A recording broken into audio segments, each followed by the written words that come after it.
Hi Chetan గారు. Hello madam.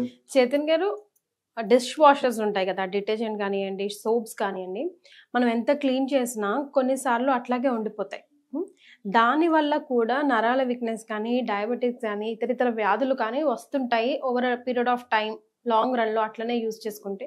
తెలిసి తెలియక లోపలికెళ్ళిపోతాయి అంటున్నారు. నిజంగానా? డిటర్జెంట్ దేనితోటి తయారైతది చెప్పండి మీరు? దేనితోని తయారవుతది అనంటే అవి కూడా కెమికల్స్ అనే కదా! కెమికల్స్ అనే అన్నారు కదా పదం. హ్మ్. యాసిడ్ ఉంటదా? హ్మ్.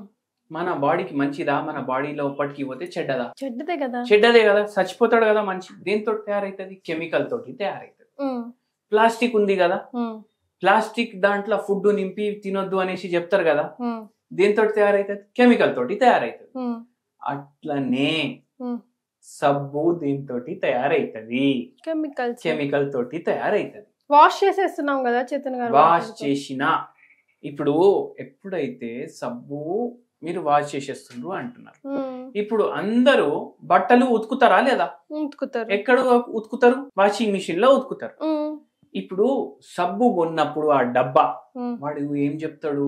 హ్మ్. ఈ డక్కన్ ఉంది, డక్కన్ మాత్ర వేయాలి హ్మ్. మొత్తం మీ వాషింగ్ మెషిన్ నింపేసి. హ్మ్. ఆ డక్కన్ ఎక్కువ అవుతుందా తక్కువ అవుతుందా మనకు ఆలోచన ఉండదు. అవునండి. ఎన్నో సార్లు వాషింగ్ పూర్తిగా అయినాక కూడా కొంచెం దాని మీద అరే సబ్బు షర్ట్ మీద మిగిలిపోయింది అనేసి అది కనిపించేది. హ్మ్. కనిపించలేనిది ఎంత ఉంటది దాంట్లో ఒకసారి మీరు జస్ట్ నార్మల్ గా ఒక థాట్ చేయండి. హ్మ్.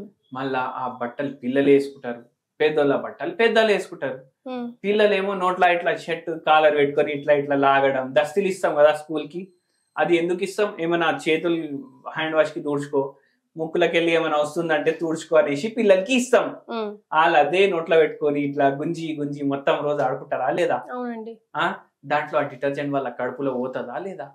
ఆ సరే, పిల్లల విషయం అయితే అట్లా, మనమైతే కేర్ఫుల్ ఉంటాం కదా. హ్మ్. అందరు ఒకటి ఎక్స్పెరిమెంట్ చేయండి. ఇప్పుడు హ్మ్. ఒక 10 ఏళ్ళు వెనకాల పోండి, ఇంటర్నెట్ జమానా వచ్చే ముందు. హ్మ్. ఇంటర్నెట్ జమానా కూడా టైం అయింది. ఈ హ్మ్. సెల్ ఫోన్లు ఎప్పుడైతే స్మార్ట్ ఫోన్లు మీరు వాడుతున్నారు కదా, హ్మ్. దానికన్నా ముందు పోండి. హ్మ్. అందరి ఇంట్లో హ్మ్. ఎట్లా అయితే మన రిన్ సబ్బు పాతగా అవుతుండే కదా, హ్మ్.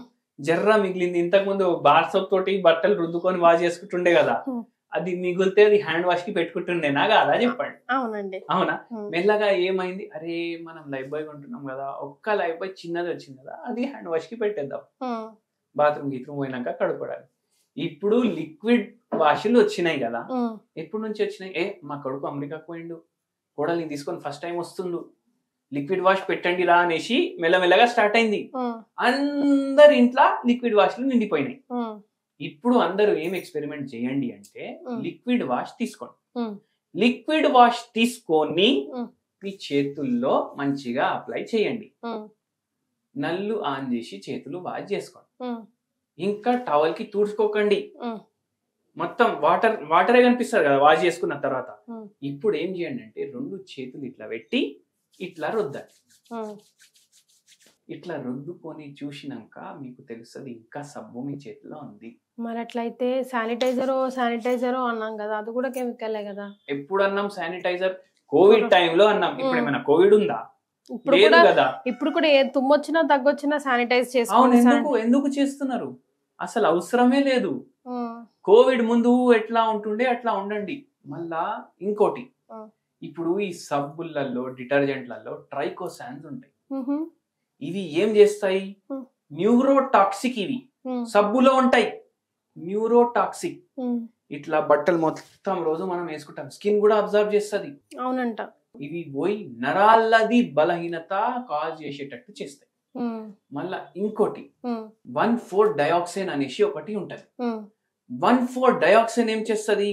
షుగర్ వ్యాధి, బీపీ వ్యాధి హ్మ్. ఇవి వచ్చేలాగా చేస్తుంది. ఈ డిటర్జెంట్స్ వాడితేనే. డిటర్జెంట్స్ వల్ల ఉంటది దాంట్లో. వామ్మో! మనం ఏమనుకుంటాం జనరల్‌గా ఇంత పాష్ లైఫ్ స్టైల్ మెయింటైన్ చేస్తున్నాము. ఇంత ఇంత సిన్సియర్‌గా డెడికేటెడ్‌గా ఉంటాం అనుకుంటాం గానీ, ఎక్కడో చోట లైఫ్‌లో ఏదో ఒక కెమికల్ వల్ల ఏదో క్యాన్సర్ ప్రాబ్లమ్. కేసులు ఎందుకు పెరుగుతున్నాయి ఇంత? మరి. అవునా కాదా? Hmm. We are surrounded by carcinogens. Hmm. మళ్ళా ఒక పేషెంట్ ది ఎగ్జాంపుల్ చెప్తా మేడం మీకు. హ్మ్. ఈ పేషెంట్ కి నరాల బలహీనత వచ్చింది, ఓకే. అరికాలు తిమ్మిర్లు ఉన్నాయి, హ్మ్. పిక్కల్లో నొప్పులు ఉన్నాయి, తొడల్లో మంటలు ఉన్నాయి. హ్మ్. ఎంత విచిత్రం ఉంది. హ్మ్. ఈ చేతుల్లో తిమ్మిర్లు ఉన్నాయి, హ్మ్. మెడ నొప్పి, నడుము నొప్పి ఉన్నాయి. 3 years నుంచి స్టార్ట్ అయింది ఇది. ఓకే. 3 years లో మత్తి మార్పు కూడా చాలా వరకు పెరిగిపోయింది. ఎంత వరకు పెరిగింది అంటే ఈయన జాబ్ చేస్తాడు corporate law, 48 years age.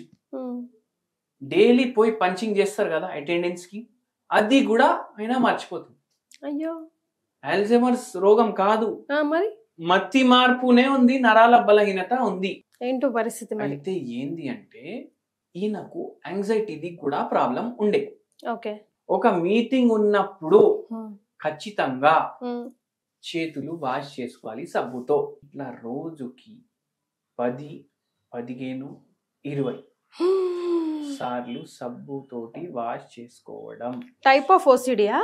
Type of OCD. Okay. Anxiety కూడా ఉంది కదా. మళ్ళా ఇంకోటి ఏంది అంటే ఆయనకు కొంచెం టెన్షన్ వచ్చినా చేతులు వాష్ చేయడం, సబ్బు కంపల్సరీ ఉండాలి. అది ఓసిడి ఉన్నా సరే, కానీ ఇంత సబ్బుతోటి వాష్ చేసుడు వల్ల ప్రతిసారి అది పోతుందా లేదా మొత్తం సబ్బు. అట్లనే తినడం, తాగడం, ఏడికి పోయినా సబ్బుతోటి వాష్ చేసుకో, ఇట్లా అయ్యాయి మెల్లగా ఉన్న స్ట్రెస్ కూడా మళ్ళీ ఎక్కువ, పెద్ద నౌకరీ అనేది వచ్చింది. నరాలది ప్రాబ్లం తగ్గిందా అండి మరి? మొత్తం తగ్గింది. అది ఓసిడి కూడా తగ్గింది. ఆయన సబ్బు వాడు కూడా ఇట్లా ఇంత గరం ఆపేసిండ్రు. ఏది మన మందులతోటి. ఎందుకంటే ఓసిడి తగ్గితే సబ్బు వాడు తగ్గుతుంది. ఇంకోటి మీరు అబ్జర్వ్ చేయండి, మీ బట్టలకి సబ్బు ఉంటుందా లేదా కడిగినాక. ఒకవేళ అట్లనే ఉంటుంది అంటే జర తక్కువ వాడండి. కంపెనీ వాడు చెప్తాడు వాడి డబ్బా ఖతం అవ్వాలి అంటే వాడు ఎక్కువ వాడు అని చెప్తాడు కదా, మీరు తక్కువ వాడండి. టూత్ పేస్ట్లు ఇంత ఇంత పెట్టుకుంటారు, ఏదో జామ్ రొట్టె తింటున్నట్టు అంత పెట్టుకుంటారు. ఇంత పెట్టుకుంటే చాలు, దాంట్లో కూడా డిటర్జెంట్ ఉంటుంది. అవునండి, అవును. మళ్ళీ అంత బురుగు ఎక్కడి నుంచి వస్తుంది మనం నోట్లా వాష్ చేసుకునేటప్పుడు. ఏంటి చేతన్ గారు వీటన్నిటికి ఆల్టర్నేటివ్? ఏం ఆల్టర్నేట్ అంటే పాతకాలం జమానా ఎట్లా ఉండే అట్లా ఉండండి. మీరు వాషింగ్ చేసేటప్పుడు వేడి నీళ్ళ ఉతుకోవచ్చు బట్టలు, కొంచెం డిటర్జెంట్ వాడండి, చాలా కొంచెం. బ్రష్ చేసుకోవడానికి మీరు ఆయుర్వేదంవి టూత్ పౌడర్లు వాడండి. మళ్ళా ఏం చేస్తారు తెలుసా, ఇప్పుడు వంటింట్లా మొత్తం శుభ్రంగా ఉండాలి అనేసి లేడీస్లు ఏం చేస్తారు అంటే, ఆ వంటింట్లది ప్లాట్ఫామ్ ఉంటది కదా, ఇప్పుడు ఏమన్నా వండంగానే కుక్కర్లా రైస్ వండుతారు, అది సీటీ రాగానే మొత్తం పడుతుంది కదా దాని మీద, అది మొత్తం సాఫ్ చేస్తారు. వాటర్ తోటి కూడా సాఫ్ చేస్తే పోతుంది కదా, కానీ ఏం చేస్తారు, సబ్బు వేసి సాఫ్ చేస్తారు. సబ్బు వేసి సాఫ్ చేయడం వల్ల దాని మీద సబ్బుది పార్టికల్ ఉంటుందా లేదా? ఉంటదండి. ఇప్పుడు సాయంత్రం అవ్వగానే మా ఆయనకి రొట్టె కావాలి, డాక్టర్ చేతన్ అన్నారు డైలీ జొన్న రొట్టె ఇవ్వండి, ఇచ్చేస్తారు. టపా టపా దాని మీదనే కొట్టి తయారు చేస్తారు బండరాయి అనుకోని. దానికి ఉన్నది మొత్తం డిటర్జెంట్ ఏదైతే మిగిలింది వాళ్ళ ఆయన కడుపులో పోతుంది. అట్లనే చపాతీలు దాని మీదనే తయారు చేసుకుంటారు. అట్లనే చేస్తాం. మీరు ప్రతి ఒక్కరు ఏం చేయండి అంటే, మీ దోశ తవ్వ ఏదైతే ఇంట్లో ఉంది కదా అది ఎత్తుకొని ఒకసారి చూడండి వాష్ చేసినాక. మీరు కొన్నప్పుడు దాని ఫోటో ఎట్లుందో గుర్తు తెచ్చుకోండి. ఇవాళ ఎట్లుంది, ఏదో ఫుడ్ పార్టికల్ మిగిలి అది బ్లాక్ అవుతుందా కాదా, దాంట్లో డిటర్జెంట్ కూడా మిగులుతుందా కాదా, మీరు చెప్పండి. అయితే అట్లా మనం పాయిజన్ ఫుడ్లు తినేసి ఇట్లా నరాల బలహీనత, షుగర్ అది ఇవన్నీ తెచ్చుకుంటున్నాం. సో పాత పద్ధతుల్లోకి వెళ్తే ఆరోగ్యమే మహాభాగ్యం అన్న చెందాక కొద్దో గొప్ప మన ఆరోగ్యాన్ని మన చేతులతో కరెక్ట్ చేసుకోవచ్చు. మన ఆరోగ్యం మన చేతుల్లో. డెఫినెట్ గా మీకు కూడా ఇలాంటి హ్యాక్స్ ఏమైనా ఐడియాకి వస్తే, ఇలాంటి తప్పులు మనకు తెలిసి తెలియకుండా చేస్తున్నాం అని అనిపిస్తే కింద కమెంట్ చేయండి. Thank you so much Chaitanya.